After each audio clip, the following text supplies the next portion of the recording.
The number of women killed by men in the UK averages 1 every 3 days. Most are domestic homicides, and often the men involved are already known to police. The National Police Chiefs Council themselves have described violence against women as a national emergency. But are police and society at large failing women who are victims of abuse? And can anything be done to end the epidemic? I'm Ian White, and this is what you need to know. I'm joined by ITV Calendar Reporter Amelia Beckett. And Amelia, this is a subject that you wanted to get to the bottom of. So you've been investigating this and you found some pretty shocking statistics.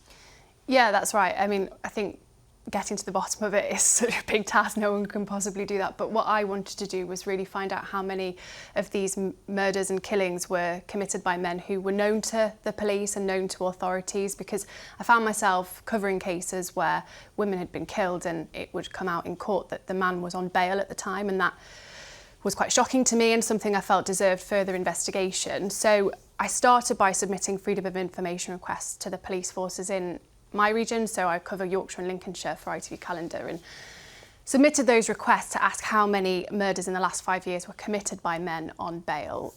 But the results were quite patchy. Some forces didn't have that information.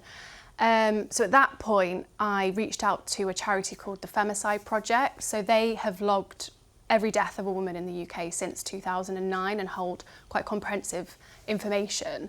And from the conversations that we had and the kind of what I wanted to uncover match with their sort of priorities, they agreed to share their data with me exclusively, which was spreadsheets and spreadsheets of data. But after trawling through all of that, I actually found that 18 women in our region were killed by a man previously known to police since 2019, which is obviously quite a shocking statistic. It's an absolutely shocking, a terrible statistic. And of course, you think of the number, but behind every number, of course, is a real person. So what did you find out about the people who died? Exactly, and I was really keen to make that point as much as I could. Every single one of those women had a life, had a family, had friends. And thankfully, because of the data I was given, I could really delve into each of those backgrounds. Every time that a woman is killed by somebody they know or in their home or a family member, there's a domestic homicide review, and some of them have been completed, some of them haven't, but from going through them, I found some really stark similarities. So I'll just talk to you about a few of those cases. So Amelia Stringfellow, she was beaten and stabbed to death by her ex-partner, Terence Papworth. But he was on bail when he did that because of an assault he'd committed, allegedly committed a month prior. He was told not to contact her, he was told not to go to her house. He did just that. Similarly, Katie Higdon, another woman, stabbed to death by her ex-partner, Marcus Osborne, alongside her current boyfriend. He again was on bail. She'd actually been to police just days before saying that she was scared that he was going to seriously hurt her. So, you know, they're just two cases. But as you say, these are 18 women. And in a lot of what I was reading and discovering, you know, they reached out for help. They tried to warn the police. So you know you've got this amazing story, very sad, very tragic, but it is a big story that needs to be told. And to do that, to make it onto television, you've got to get people to talk to you. So how difficult has that been? Well, I mean, obviously it's very difficult. These are hugely tragic, sensitive, personal stories. But behind some of these, most of these, are families who, while they're grieving and while they're upset and distraught by what has happened, some of them are angry as well. So, you know, there's two specific women who were brave enough to speak to me, and I'm so grateful to them for doing that. The mothers of Bethany Vincent and Bethany Fields. So Bethany Vincent, she was killed by her ex-partner alongside her 9-year-old son DJ in Lincolnshire. He was a man with a violent history. He was known to police, he was known to authorities. At the time he killed her, there were 2 restraining orders against him which banned contact. You know, it's just echoes of those other women that I just mentioned. And speaking to her mum, Caroline, it's that makes her so frustrated and angry. And she actually said to me, you know, angry's not even the right word that I could possibly use, to be honest, because after Bethany was murdered, all of this came out and she was told about all of this, but she actually went to police to take out a restraining order and tells me that the police told her none of that history. I'm just in disbelief that someone can see someone's record of domestic abuse against a police officer, stamping on a police officer's head and breaking an entry.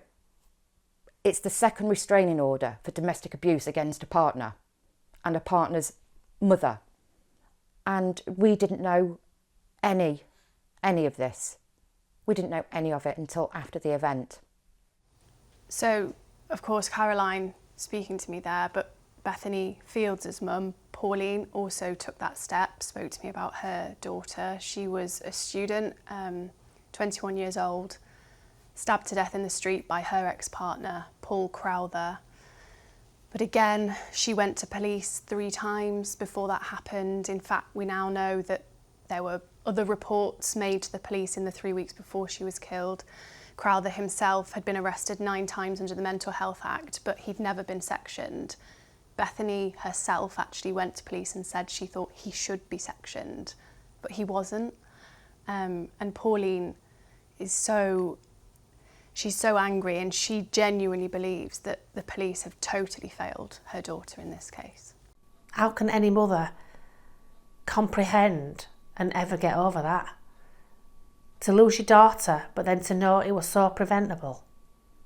It's crushing, it's devastating, it's just, we're broken forever. Broken forever. I have no future, Bethany has no future, her father has no future. Robbed, completely robbed of her future at 21-year-old. I know as journalists, we're real people as well at the end of the day, aren't we? And that just is so moving and just so shocking. How has this affected you doing this story?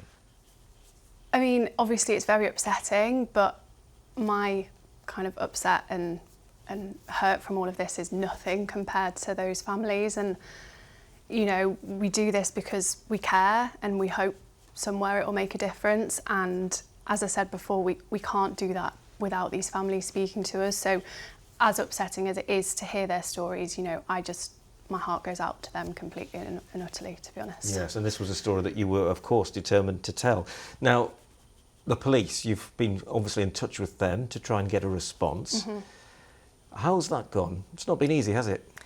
No. As journalists, we always kind of have to reach out to anybody that's being accused of any failings. And we always hope that they will do an interview with us, because then we can ask them the questions we really want to ask.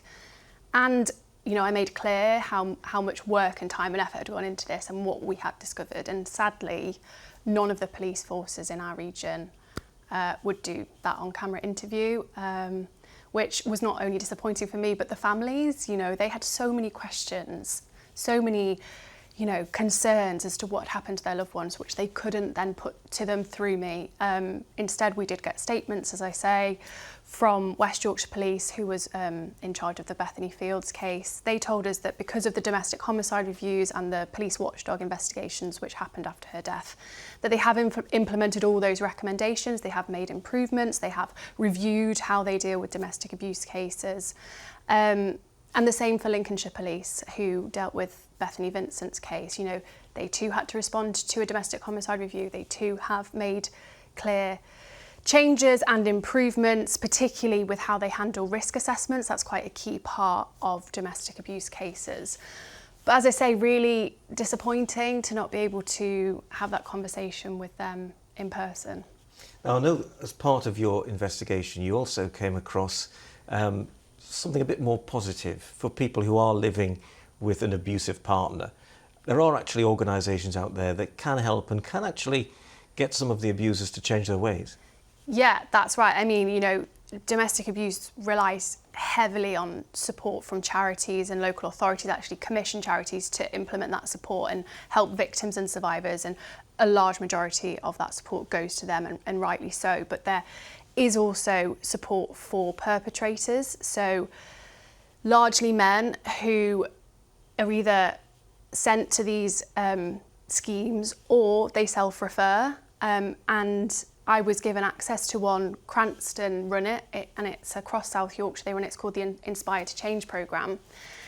And I spoke to a couple who had been through 6 months of this. So the man had self-referred after his wife had gone through some counselling and spoken about some of the behaviours that she was experiencing, and the counsellor sort of suggested she was possibly in an abusive relationship.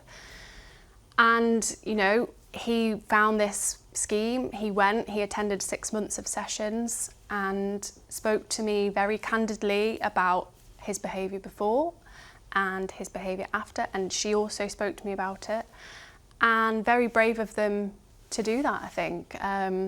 You know, some people won't have as successful a response, but his and their message was they do really make a difference. And you know, a lot of these behaviours are entrenched, they're learnt behaviours from childhood, and if you can start to unpick those through schemes like this, you know, it's one part of the big jigsaw puzzle in trying to sort of solve this problem. Throughout all of this, the way you've gained people's trust has been pretty amazing, Amelia, it has to be said. At the end of the day, what's the response been from viewers who've seen your reports go out on TV? Well, I think a lot of people have been very moved by some of the reports, and a lot of people have actually seen themselves in some of the things we've been telling. I have had people reach out and say that they're in similar situations, trying to get support, struggling to get support. And, you know, I think it just points to how wide scale this problem is. You know, we're not saying that every abuser will go on to kill, but if you look at every case that I analysed where there was a murder or there was a killing, coercion and control, abusive behaviour was there years prior. There were signs and signals, and I think that it's matching all of those things up. I think that's what people really want to get across, particularly charities. They want to try and tackle it at the root and, you know, solve this problem. Amelia, thank you very much indeed for telling us all about your work there. And for more on this, head over to our website where you can see more on Amelia's investigation, and do have a look back on a range of our other quick briefings on a range of subjects and find out what you need to know. Bye-bye.